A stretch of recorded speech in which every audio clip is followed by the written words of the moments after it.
તો ખેડાના બિલોદરા સિરપ કાંડનો મામલો ઇથાઇલ અને મિથાઇલ યુક્ત સિરપથી મોતનો ખુલાસો થયો છે। પોલીસે 1800 પાનાની રજૂ કરી છે ચાર્જશીટ। ઝેરી સિરપ પીવાથી 7 લોકોના મોત થયા હતા। પોલીસે કુલ 8 આરોપીઓની કરી છે ધરપકડ।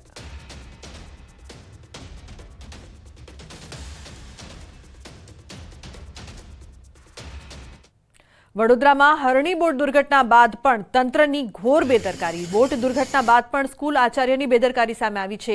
પાદરાની સાદરા પ્રાથમિક સ્કૂલનો જોખમી પ્રવાસ। પોરબંદરના દરિયા કિનારે પાણીમાં લઈ જવાયા બાળકોને। ગઈકાલે પોરબંદરના દરિયા કિનારાનો પ્રવાસ કર્યો હતો।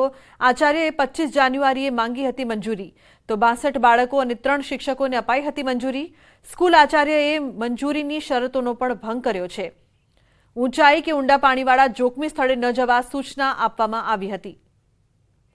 મહત્વનું છે કે હાલમાં જે પ્રકારની વડોદરાની ઘટના સામે આવી છે તે બાદ પણ સ્કૂલમાં જોખમી પ્રવાસ કરવામાં આવી રહ્યા છે। બાળકોને દરિયાકાંઠે લઈ જવામાં આવ્યા। તો સાદરા પ્રાથમિક શાળાના પ્રવાસનો વિડીયો પણ વાયરલ થયો છે। શાળા આચાર્યની ગંભીર બેદરકારીની પણ નોંધ લેવાઈ છે। બનાવ અંગે જિલ્લા પ્રાથમિક શિક્ષણ અધિકારીનું નિવેદન। શિક્ષકોની ગંભીર બેદરકારી, શિક્ષકો સામે શિક્ષાત્મક પગલાં લેવાશે। આચાર્ય શિક્ષકોને નોટિસ પણ અપાશે। ફરી આવો બનાવ ન બને તે માટે કડક આદેશ પણ થશે। આ ઘટનાની તપાસના આદેશ આપી દેવામાં આવ્યા છે અને એમની સામે શિક્ષાત્મક પંચાયત શિસ્ત સેવા નિયમ મુજબ કાર્યવાહી કરવામાં આવશે। જવાબદાર તમામ વિરુદ્ધ પગલાં 100% લેવામાં આવશે। તો રાજકોટમાં નબીરાવના સ્ટન્ટનો વિડીયો વાયરલ થયો છે। કાલાવડ મોટા મવા રોકનો વિડીયો વાયરલ થયો છે। એક બાઇક પર 6 યુવકોની જોખમી સવારી જોવા મળી। સ્પીડમાં જતા બાઇક પર 6 યુવકોની સવારી। ભારે વાહનોની અવરજવરવાળા રોડ પર જોખમી સવારી કરીને સ્ટન્ટ કરવામાં આવ્યા। ન્યૂઝ 18ની અપીલ, આવા સ્ટન્ટ ક્યારેક જોખમી બની શકે છે।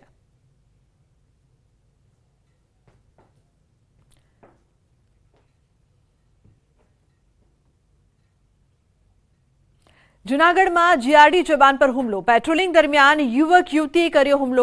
આંબાવાડી વિસ્તારમાં પેટ્રોલિંગ દરમિયાન હુમલો કરવામાં આવ્યો। જીઆરડી જવાને પૂછપરછ કરતા 2 વ્યક્તિઓએ હુમલો કર્યો। હુમલાની ઘટના સીસીટીવીમાં કેદ થઈ છે।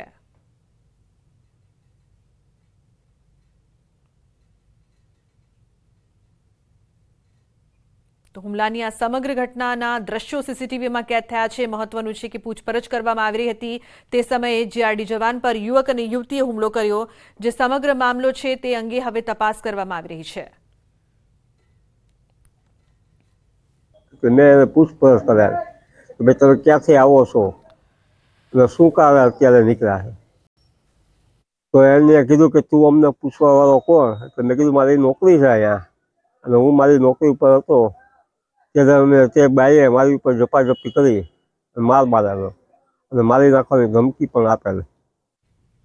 સમાચારમાં આગળ વાત સુરતમાં મારામારીનો બનાવ સીસીટીવીમાં કેદ થયો છે। અઠવા લાઇનમાં યુવાનો વચ્ચે મારામારી થઈ હતી। થૂકવા બાબતે ઝઘડો થયો હતો। મારામારી થઈ પોપટ મોહલ્લામાં વાહનોમાં તોડફોડ પણ કરવામાં આવી। અઠવા પોલીસે મારામારી અંગે ગુનો દાખલ કર્યો છે।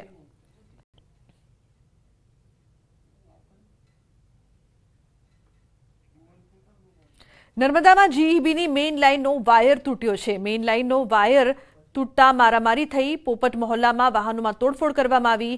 અઠવા પોલીસે મારામારી અંગે ગુનો દાખલ કર્યો છે। તો રાજપીપળામાં મંદિર પાસે જીવતા વાયરના દ્રશ્યો।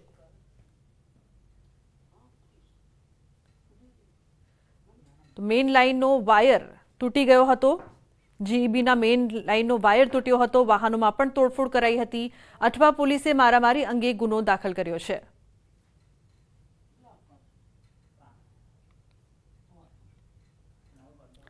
તો નર્મદામાં જીઈબી મેઇન લાઇનનો વાયર તૂટ્યો છે। મેઇન લાઇનનો વાયર તૂટતા મારામારી થઈ હતી। પોપટ મોહલ્લામાં વાહનોમાં પણ તોડફોડ કરવામાં આવી હતી।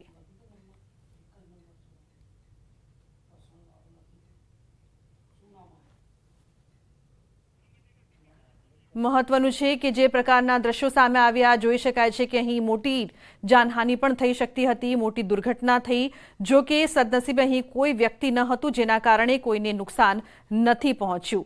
નર્મદાનો વિસ્તાર, લોકોની અવરજવર આ વિસ્તારમાં ઓછી હતી જેના કારણે દુર્ઘટના ટળી હતી। તો જીઈબીના મેઇન લાઇનનો વાયર તૂટી ગયો હતો।